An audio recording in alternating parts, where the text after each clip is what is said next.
الصلاة خير من النوم۔ السلام علیکم ورحمۃ اللہ وبرکاتہ۔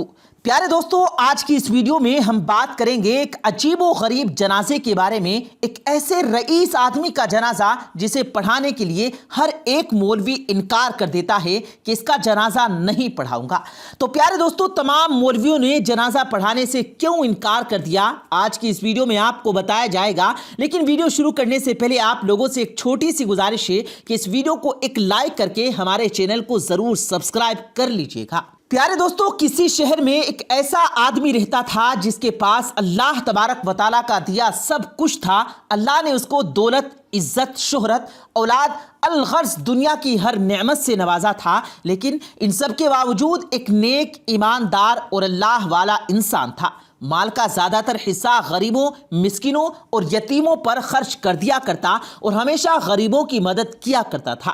اس کا ایک اکلوتا بیٹا تھا جو اپنے باپ سے بالکل الگ تھا۔ رئیس اپنے بیٹے کو ہمیشہ سمجھاتا رہتا کہ بیٹا، دنیا کی مال و دولت پر کبھی گھمنڈ نہ کرنا، مت بھول یہ دولت اللہ کی آزمائش ہے، اس لیے بیٹا اس دولت میں غریبوں، یتیموں اور پریشان لوگوں کا حصہ رکھا کرو، کیونکہ ایک دن ایسا آئے گا کہ یہ دولت اسی دنیا میں رہ جائے گی اور تیرے ساتھ جو کچھ جائے گا وہ صرف تیرا کفن ہوگا۔ رئیس کا بیٹا دولت اور دنیا ہی کو سب کچھ سمجھتا تھا، اس پر اپنے باپ کی باتوں کا کوئی اثر نہیں ہوتا تھا۔ وقت گزرتا گیا، ایک وقت ایسا آیا کہ وہ امیر سخت بیمار ہو گیا اور کافی علاج کے بعد بھی کوئی بہتری نہیں آئی۔ ایک دن رئیس نے اپنے مرشد کو بلایا اور ان کو ایک خط کا لفافہ دیا اور کہا کہ منشی، یہ خط کا لفافہ میرے بیٹے کو اس وقت دینا جب میرا جنازہ قبرستان میں رکھا جائے۔ انتقال سے کچھ دیر پہلے انہوں نے اپنے بیٹے کو بلایا اور کہا، بیٹا میری ایک آخری خواہش ہے کہ جب میں مر جاؤں تو مجھے میرے پرانے موزے پہنا کر دفن کرنا، یہ میری آخری خواہش ہے اور مجھے یقین ہے کہ میری آخری خواہش کو تو ضرور پورا کرے گا۔ باپ نے بیٹے سے وعدہ لیا اور بیٹے نے باپ کو یقین دلایا کہ وہ اس کی یہ خواہش ضرور پوری کرے گا۔ اس کے بعد اس رئیس آدمی کا انتقال ہو گیا۔ رئیس کی لاش کو غسل دیا گیا، کفن پہنانے کے ساتھ ساتھ بیٹے نے باپ کی خواہش کے مطابق پرانے موزے بھی پہنائے۔ جنازہ قبرستان میں لایا گیا، کافی تعداد میں لوگ جنازہ پڑھنے کے لیے آئے ہوئے تھے۔ شہر کا بہترین مولوی ان کی نماز جنازہ پڑھانے کے لیے آیا ہوا تھا، مگر جب معلوم ہوا کہ لاش کو موزے پہنائے گئے ہیں تو مولوی صاحب نے نماز جنازہ پڑھانے سے انکار کر دیا۔ رئیس کے بیٹے کو بلا کر کہا کہ یہ شریعت کے خلاف ہے، شریعت اس بات کی اجازت نہیں دیتی، لہٰذا میت سے موزے اتار لیے جائیں۔ بیٹے نے مولوی کی بات ماننے سے صاف صاف انکار کر دیا۔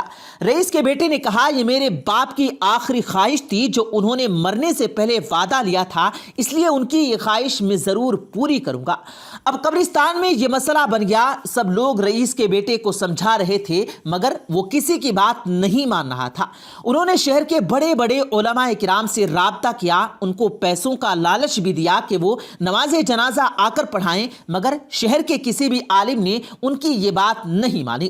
ہر ایک نے یہی کہا کہ یہ شریعت کے خلاف ہے، مردے کو سوائے کفن کے کوئی اور چیز نہیں دی جا سکتی۔ قبرستان میں عوام اور علماء کرام کا ہجوم اکٹھا ہو گیا۔ اسی حالت میں رئیس کا منشی لوگوں کی صفوں کو چیرتا ہوا حاضر ہوا اور اس نے اس رئیس کے بیٹے کو اپنے پاس بلایا۔ وہ خط جو رئیس نے منشی کو دیا تھا، کہا تھا کہ یہ خط میرے بیٹے کو اس وقت دینا جب میرا جنازہ قبرستان میں رکھا جائے۔ تو منشی نے وہ خط اس کے بیٹے کو دے دیا اور کہا کہ آپ کے والد نے یہ مجھے دیا تھا اور کہا تھا کہ یہ ان کی وصیت ہے، میں یہ خط اس کو اس وقت دوں جب ان کا جنازہ قبرستان میں رکھا ہوا ہو۔ رئیس کے بیٹے نے خط کو ہاتھ میں لیا اور اسے کھول کر دیکھا۔ اس میں لکھا ہوا تھا کہ میرے پیارے بیٹے، میں شہر کا سب سے امیر ترین آدمی تھا، مگر دیکھ لے آج میں اپنے ساتھ یہ پرانے موزے بھی لے کر نہیں جا سکتا۔ میرے بیٹے، میرے ساتھ سوائے میرے کفن کے میری قبر میں کوئی بھی چیز نہیں جائے گی۔ جو کچھ میں نے دنیا میں کمایا، جو مال و دولت دنیا میں نے اکٹھا کیا، سب کچھ دنیا میں ہی رہ گیا۔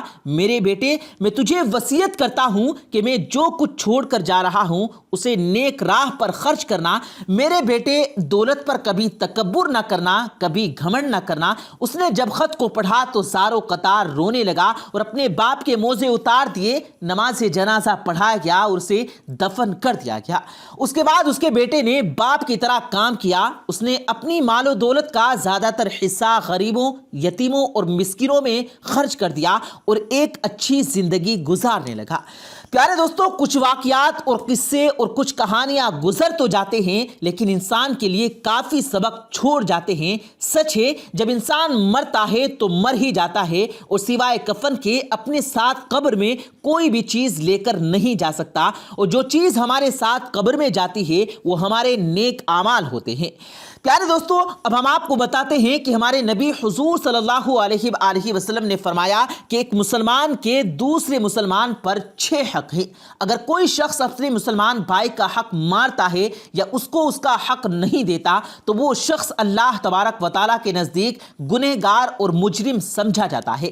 اس لیے اپنے مسلمان بھائی کا حق نہ ماریں اور اسے اس کا حق دینے کی پوری کوشش کریں تاکہ وہ انسان گنہگار نہ ہو۔ تو وہ 6 حق کیا ہیں؟ چلیے جان لیتے ہیں۔ نمبر 1، جب کسی مسلمان بھائی کو کہیں دیکھیں تو سب سے پہلے اس کو سلام کریں، کیونکہ اللہ کے رسول کا یہ معمول تھا کہ جب بھی کسی انسان کو دیکھتے تو سب سے پہلے اس کو سلام کرتے، پھر دوسری بات کرتے۔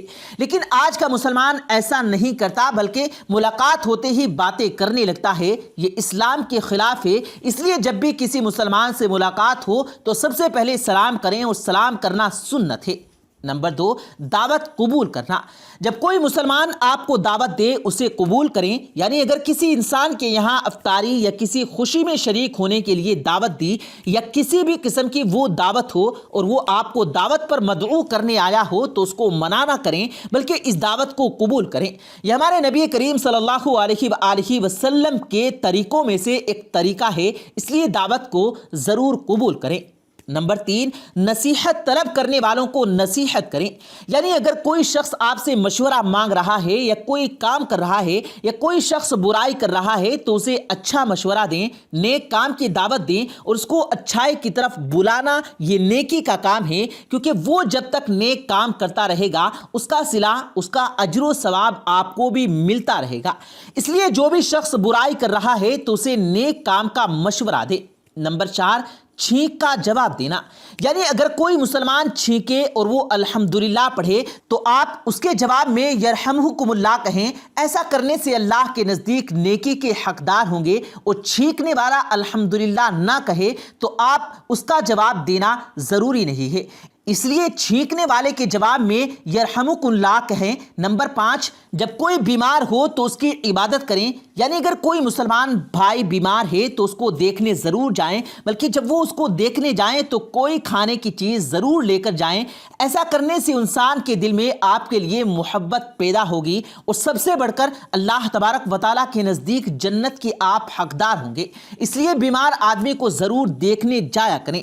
نمبر 6، جنازے میں شریک ہونا، یعنی پیارے دوستو اگر کسی مسلمان بھائی بہن کی وفات ہو جائے تو دوسرے مسلمان کے لیے یہ لازم اور ضروری ہے کہ نماز جنازہ ادا کرنے کے لیے ضرور جائیں، کیونکہ پتہ نہیں کہ اللہ تبارک و تعالیٰ کس کی نماز اور دعا کو قبول کرے اور اس فوت ہوئے مسلمان کی اللہ تبارک و تعالیٰ مغفرت کرتے۔ اس لیے ہر مسلمان کو جنازے کی نماز میں شریک ضرور ہونا چاہیے۔ پیارے دوستو، اس سے معلوم ہوتا ہے کہ ایک مسلمان کے دوسرے مسلمان پر 6 حق ہیں، اور ان حقوق کو ادا کرنا ہر مسلمان پر کچھ عالموں کے نزدیک واجب ہے اور کچھ کے نزدیک مستحب ہے، مگر حدیث کے الفاظ سے ان حقوق کی ادائیگی واجب ہی معلوم ہوتی ہے، اس لیے یہ 6 حق ضرور ادا کرنے چاہیے، اور یہ حدیث مسلم شریف میں موجود ہے۔ پیارے دوستو، امید کرتے ہیں کہ آپ کو آج کی ہماری یہ ویڈیو پسند آئی ہوگی۔ اگر آپ کو ہماری آج کی یہ ویڈیو پسند آئی ہے تو سب سے پہلے اس ویڈیو کو دل سے ایک لائک کریں، اور اپنے دوستوں کے ساتھ اس ویڈیو کو ثواب کی نیت سے ضرور شیئر کریں، اور مزید اسی طرح کی ویڈیوز پانے کے لیے ہمارے یوٹیوب چینل کو بھی ضرور سبسکرائب کریں۔ ہم ملتے ہیں پھر ایک کسی قیمتی ویڈیو کے ساتھ، تب تک کے لیے اللہ حافظ۔